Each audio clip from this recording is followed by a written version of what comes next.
Baik, bismillahirrahmanirrahim. Assalamualaikum warahmatullahi wabarakatuh. Kepada yang terhormat dosen pembimbing Ibu Nila Zaima selaku pembimbing kelompok dari KKN daring dari rumah kelompok 79. Nah, di sini saya perkenalkan, nama saya Muhammad Irfan Fauzan dari kelompok 79. Di sini saya akan mewawancarai bapak saya sendiri. Bisa saya kenalkan, namanya Dedi Supriyadi, riwayat pendidikan terakhir S1 di IAIN Sunan Gunung Jati. Kalau dulu di IAIN, sekarang sudah jadi UIN Bandung, UIN Sunan Gunung Jati. Tempat tanggal lahir Garut 28 November 1963. Jadi bapak saya asli orang Sunda, cuma kesini apa ya bahasanya, pindah lah dari Garut, dari Bandung ke sini cari makan, katanya cari makan. Tapi nggak dapat, ya dapatnya secukupnya. Nah, berhubung di sini bapak saya juga sebagai ketua kelompok tani di dusun Cengkerejo, Desa Maduretno, Kecamatan Papar. Nah, di sini saya akan bertanya-tanya terkait COVID-19. Jadi, apa pandangan beliau terkait COVID-19? Nah, ini ada beberapa pertanyaan. Pertanyaan yang pertama, apa sih dampak COVID-19 bagi masyarakat di desa, khususnya di sektor pendidikan, ekonomi, dan bagi psikologi masyarakat? Gimana Kak kira-kira? Ya, bismillahirrahmanirrahim. Assalamualaikum warahmatullahi wabarakatuh. Saya sedikit menjelaskan tentang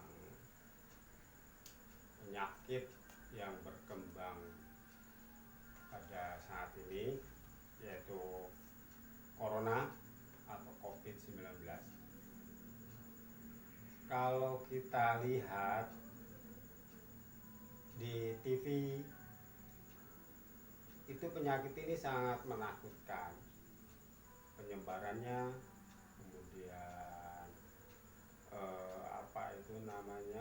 serangannya, apalagi bagi mereka yang sudah punya riwayat penyakit sebelumnya, penyakit asma, penyakit jantung, penyakit diabetes, itu merupakan ancaman yang sangat berbahaya. Seringkali bagi mereka yang sudah punya riwayat penyakit berat seperti itu, sudah hampir-hampir menurut informasi sulit diselamatkan. Jadi ujung-ujungnya kematian. Tapi bagi yang anak-anak yang masih muda-muda, yang kondisi kesehatannya masih baik, masih fit, itu menurut informasi masih bisa disembuhkan. Sesungguhnya penyakit ini kalau lihat perkembangannya, informasi di TV itu kan banyak kasus-kasus yang kematiannya begitu banyak di luar negeri. Itu sudah ribuan yang menjadi korban. Itu menunjukkan gambaran kepada masyarakat bahwa penyakit ini merupakan penyakit yang jangan sekali-kali diremehkan. Tuh. Jadi kita harus hati-hati dengan penyakit ini. Nah, efek penyakit corona atau COVID-19 terhadap perkembangan pendidikan di masyarakat tentu sangat mengganggu, karena melihat penyebarannya tidak boleh terlalu dekat, tidak boleh berkumpul-kumpul. Sementara yang namanya pendidikan, anak-anak kan selalu berkumpul. Kalau tidak berkumpul, mereka sudah seakan-akan tidak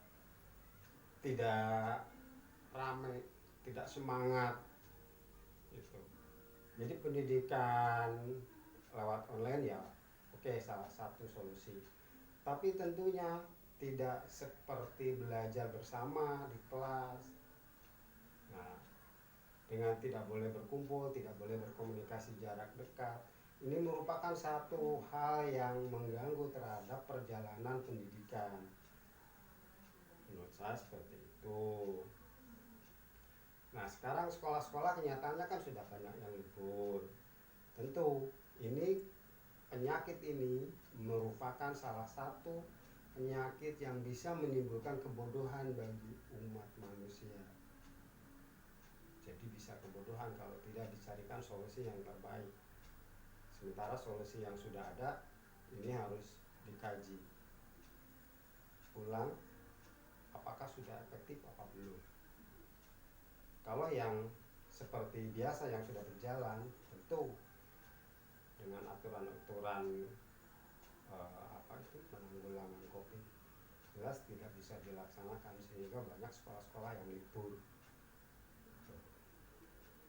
Jadi COVID itu merupakan salah satu ancaman yang bisa menimbulkan kebodohan bagi pendidikan, bagi anak-anak kita, karena mengganggu proses belajar mengajar di sekolah maupun di madrasah maupun di masjid. Itu efek terhadap masalah pendidikan. Kemudian masalah ekonomi, sama.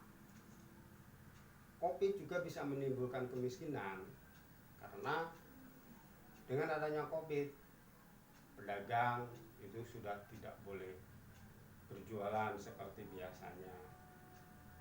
Orang komunikasi bisnis juga sudah tidak bisa berlangsung dengan cara face to face, harus lewat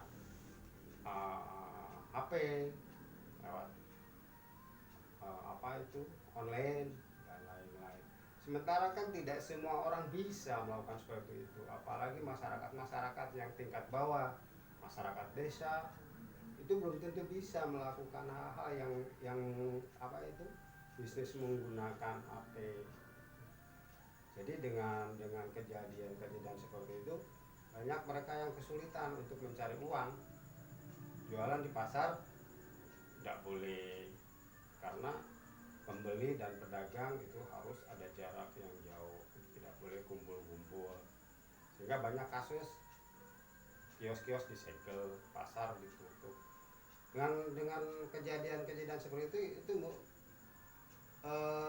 kita rasional aja, berapa banyak manusia yang ekonominya terganggu dengan penyakit ini.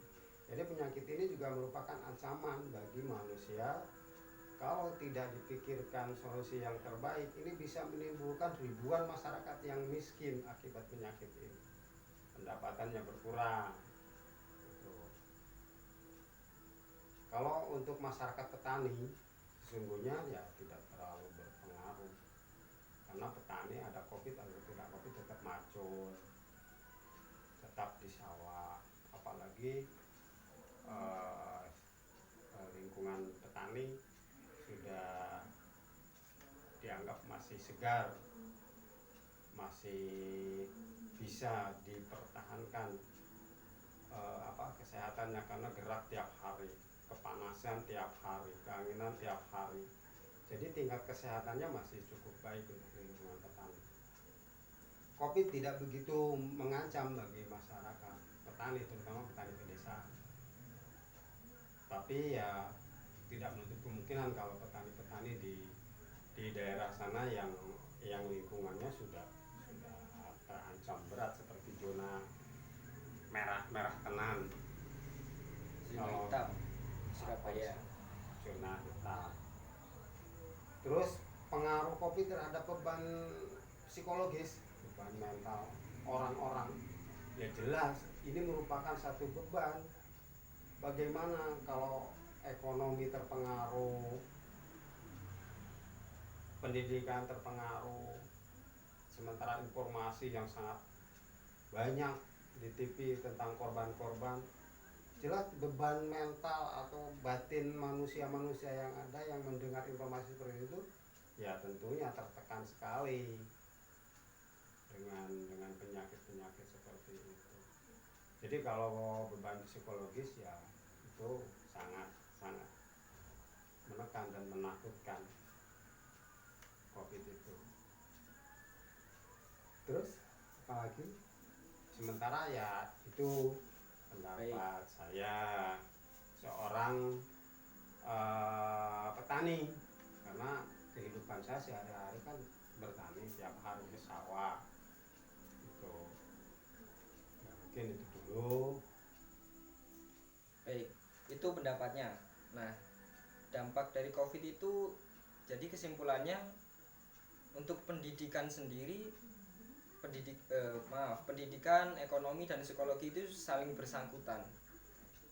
Kalau zaman sekarang kan misal anak SD itu biasanya kalau di sekolah dia kan terawasi kan, setiap tindakannya terawasi saat melakukan pembelajaran di sekolah. Sedangkan ketika COVID ini anak SD semua, nggak anak SD saja ya, SD, SMP, SMA bahkan sampai kuliah itu diserahkan kembali ke orang tuanya.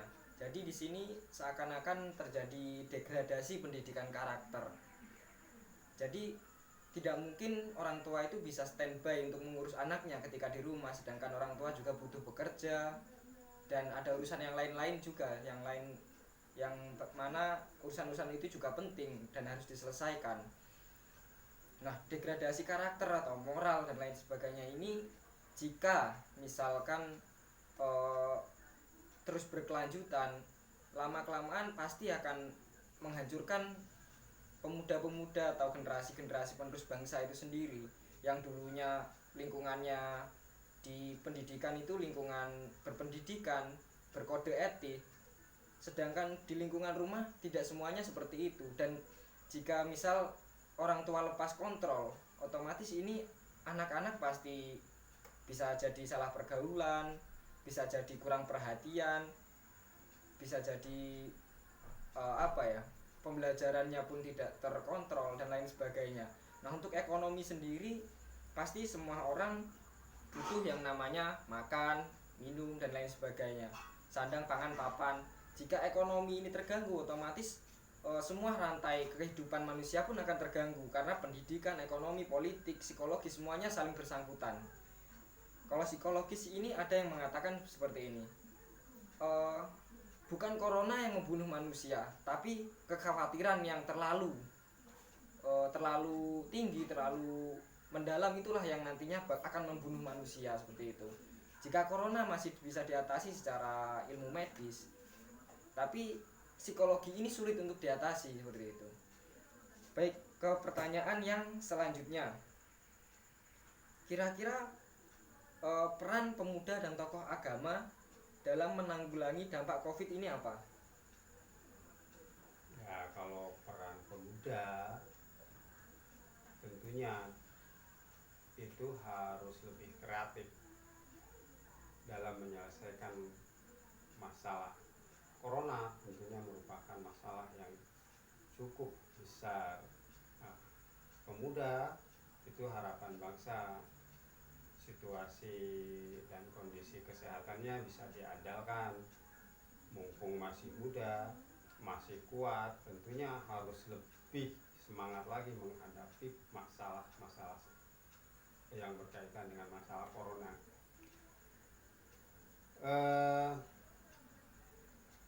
Pemuda mesti lebih kreatif dalam berpikir, bekerja untuk menyelesaikan masalah seperti ini. Tentunya tidak ada hal yang tidak bisa diselesaikan, hanya membutuhkan kesabaran dan kreatif. Contohnya, ketika orang tidak boleh berjualan di pasar, sesungguhnya yang akan membunuh lebih cepat itu mungkin saja bagi mereka yang ekonominya langsung terasa kena dampak corona, yaitu kemiskinan. Jadi kemiskinan itulah yang akan membunuh. Kelaparan lah muncul. Lah mau bagaimana mau beli belanja, beli kebutuhan kalau memang uang tidak ada.